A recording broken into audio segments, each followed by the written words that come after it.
നമ്മുടെ ഒ പിയിൽ വരുന്ന പല രോഗികളും ഏകദേശം 35 വയസ്സിന് മുകളിൽ പ്രായമുള്ള പല രോഗികളും പറയുന്ന ഒരു സ്ഥിരം കംപ്ലൈന്റ് ആണ്, ഡോക്ടറെ എനിക്ക് കൈ ഉയർത്താനായിട്ട് പറ്റുന്നില്ല, അല്ലെങ്കിൽ മുടി ചീകാനോ അല്ലെങ്കിൽ കൈ എന്തെങ്കിലും സാധനം എടുക്കാനോ ഒക്കെ കൈ മുകളിലേക്ക് പൊക്കുകയോ അല്ലെങ്കിൽ പുറകിലേക്ക് കൊണ്ടുവരികയോ ഒക്കെ ചെയ്യുമ്പോൾ അസഹനീയമായിട്ട് വേദന വരുന്നു, അല്ലെങ്കിൽ കൈ സ്റ്റിഫ് ആയതുപോലെ തോന്നുന്നു. ഇതെന്താണ്, വാദമാണോ അതോ വേറെ എന്തെങ്കിലും അസുഖമാണോ?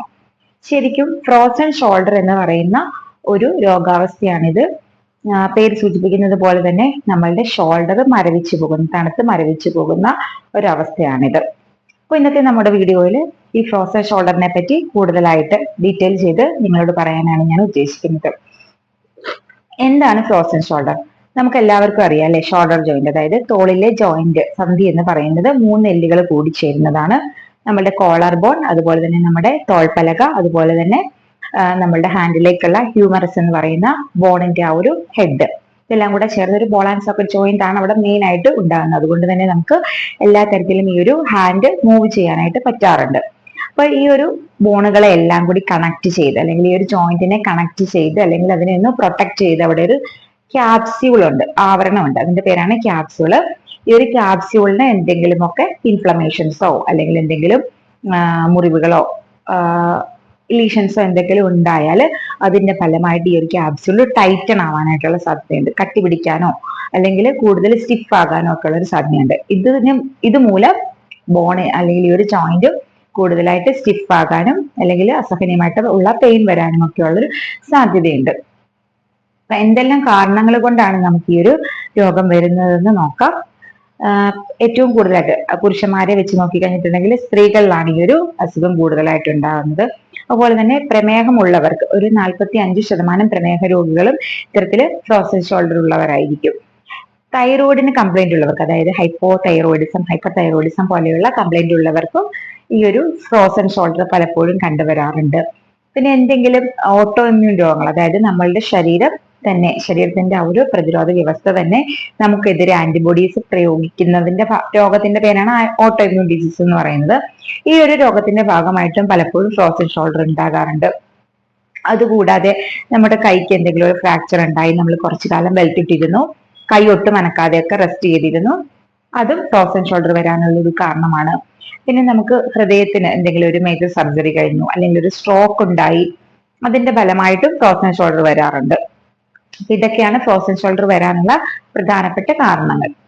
അപ്പൊ ഇതിന്റെ സ്റ്റേജസ് എന്തൊക്കെയാണ്, അല്ലെങ്കിൽ ഇതിന്റെ സിംറ്റംസ് എന്തൊക്കെയാണെന്ന് നോക്കാം. മെയിൻ ആയിട്ടും ഇതിന്റെ തുടക്കം എന്ന് പറയുന്നത് പലപ്പോഴും അസഹനീയമായിട്ടുള്ള വേദനയായിരിക്കും. ഈ ഒരു വേദന രാത്രിയിലായിരിക്കും കൂടുന്നത്. അപ്പൊ നമ്മൾ രാത്രിയിൽ ഉറക്കത്തിനിടയ്ക്ക് പുതപ്പ് വലിക്കുകയോ അല്ലെങ്കിൽ കൈ അങ്ങോട്ടും ഇങ്ങോട്ടും ഒക്കെ ഒന്ന് മാറ്റുകയോ ഒക്കെ ചെയ്യുമ്പോൾ പെട്ടെന്ന് അസഹനീയമായിട്ടുള്ള ഒരു വേദന വരും. അത് നമ്മളെ ഉറക്കത്തിൽ നിന്ന് പോലും എഴുന്നേൽപ്പിക്കാൻ സാധ്യതയുണ്ട്. അങ്ങനെയായിരിക്കും തുടക്കം.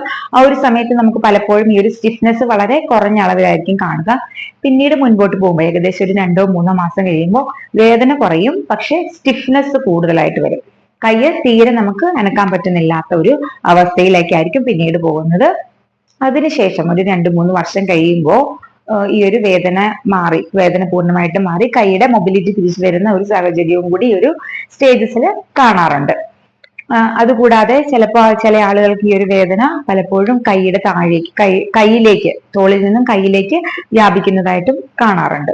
അപ്പൊ ഇതൊക്കെയാണ് ഇതിന്റെ മേജർ സിംറ്റംസ് അല്ലെങ്കിൽ ലക്ഷണങ്ങൾ. പിന്നെ ഈ ഒരു സിംറ്റംസ് ഒക്കെ കേട്ട് കഴിഞ്ഞിട്ടുണ്ടെങ്കിൽ തന്നെ ഒരു ഡോക്ടറിന് ഇത് ഫ്രോസൺ ഷോൾഡർ ആണെന്നുള്ളത് മനസ്സിലാകും. അതുകൂടാതെ വേണമെന്നുണ്ടെങ്കിൽ ഒരു എക്സ്റേ അല്ലെങ്കിൽ ഒരു CT കൂടിയൊക്കെ നമുക്ക് ഇത് കുറച്ചുകൂടി കൂടുതലായിട്ട് കൺഫേം ചെയ്യാൻ അല്ലെങ്കിൽ ഉറപ്പിക്കാനായിട്ട് സാധിക്കാറുണ്ട്. അപ്പൊ എന്തൊക്കെയാണ് നമുക്ക് ഇതിന്റെ ഒരു ട്രീറ്റ്മെന്റ് ഓപ്ഷൻ? ഈ ഒരു ഫ്രോസൺ ഷോൾഡർ വന്നിട്ടുണ്ടെങ്കിൽ നമുക്ക് ഇതെങ്ങനെ ട്രീറ്റ് ചെയ്യാം എന്നുള്ളതായാണ് അടുത്ത കാര്യം. അപ്പൊ ഹോമിയോപ്പതിയിലാണെന്നുണ്ടെങ്കിൽ നമുക്ക് ഈ ഒരു വേദന കുറയ്ക്കാൻ അല്ലെങ്കിൽ ഈ ഒരു ഫ്രോസൺ ഷോൾഡറിന്റെ ഇൻഫ്ലമേഷൻ ഒക്കെ കുറയ്ക്കാൻ വേണ്ടിയിട്ട് വളരെ എഫക്റ്റീവ് ആയിട്ടുള്ള മെഡിസിനുകൾ അവൈലബിൾ ആണ്. അപ്പോൾ ഇതൊരു ഇൻഡിവിജ്വലൈസേഷൻ മെത്തേഡിൽ കൂടിയാണ് നമ്മൾ പലപ്പോഴും ഈ ഒരു മെഡിസിൻ സെലക്ട് ചെയ്യാറ്. അതുകൊണ്ട് തന്നെ ഒരു പ്രത്യേക മരുന്ന് ഇതിന് എന്ന് നമുക്ക് ഒരിക്കലും പറയാനായിട്ട് സാധിക്കില്ല.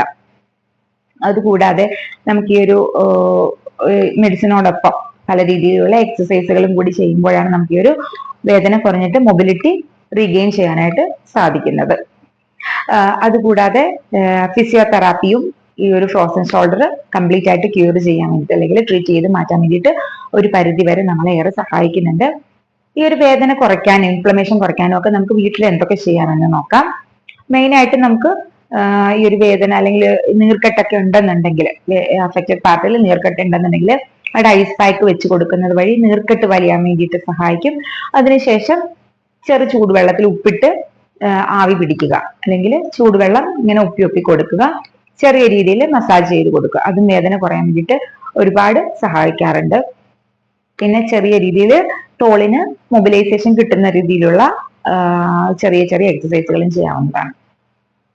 എന്തൊക്കെ എക്സസൈസുകളാണ് നമുക്ക് ഫ്രോസൺ ഷോൾഡർ ഉള്ളവർക്ക് ചെയ്യേണ്ടത് ഈ ഒരു കംപ്ലൈന്റിനകത്ത് ഒരു റിലീഫ് കിട്ടാൻ വേണ്ടി, അല്ലെങ്കിൽ ഒരു ആശ്വാസം കിട്ടാൻ വേണ്ടിയിട്ട് ചെയ്യേണ്ടതെന്ന് നോക്കാം.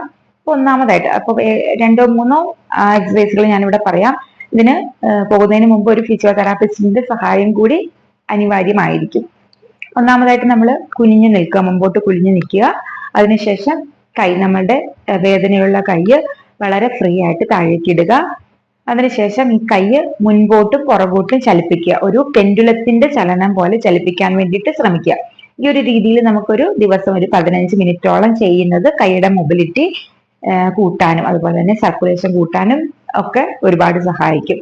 രണ്ടാമത് നമുക്ക് ചെയ്യാവുന്നത് നമ്മളുടെ കൈ ഒരു ഭിത്തിയോട് ചേർത്ത് വെക്കുക. നമുക്ക് അഭിമുഖമായിട്ട് വരുന്ന ഒരു ഭിത്തിയോട് ചേർത്ത് വെക്കുക. അതിനുശേഷം കൈ പതുക്കെ ആ ഒരു വിരലുകൾ അനക്കിക്കൊണ്ട് ആ ഭിത്തിയിൽ കൂടി അനക്കിക്കൊണ്ട് കൈ പതുക്കെ മുകളിലേക്ക് കൊണ്ടുവരാൻ വേണ്ടിയിട്ട് ശ്രമിക്കുക. ആ ഒരു രീതിയിൽ ചെയ്യുമ്പോൾ നമുക്ക് കൈയുടെ മൊബിലിറ്റി കൂട്ടാൻ വേണ്ടിയിട്ട് ഹെൽപ്പ് ആകാറുണ്ട്. അടുത്തത് നമുക്ക് ചെയ്യാൻ പറ്റുന്ന ഒരു എക്സസൈസ് എന്ന് പറഞ്ഞിട്ടുണ്ടെങ്കിൽ, ഒരു ടവൽ എടുക്കുക, അതിന്റെ രണ്ടറ്റത്തുമായിട്ട് നമ്മളുടെ ഇരു കൈകളും കൊണ്ട് പിടിക്കുക. അപ്പൊ നമ്മളുടെ വേദന ഇല്ലാത്ത കൈ മുകളിലേക്ക് ആക്കി പിടിക്കുക, മറ്റേ കൈ താഴെ ഇരിക്കട്ടെ. അതിനുശേഷം ഈ ഒരു മുകളിലുള്ള കൈ കൊണ്ട് പതുക്കെ മുകളിലേക്ക് വലിക്കാൻ വേണ്ടിയിട്ട് പുള്ള് ചെയ്യാൻ വേണ്ടിയിട്ട് ശ്രമിക്കുക.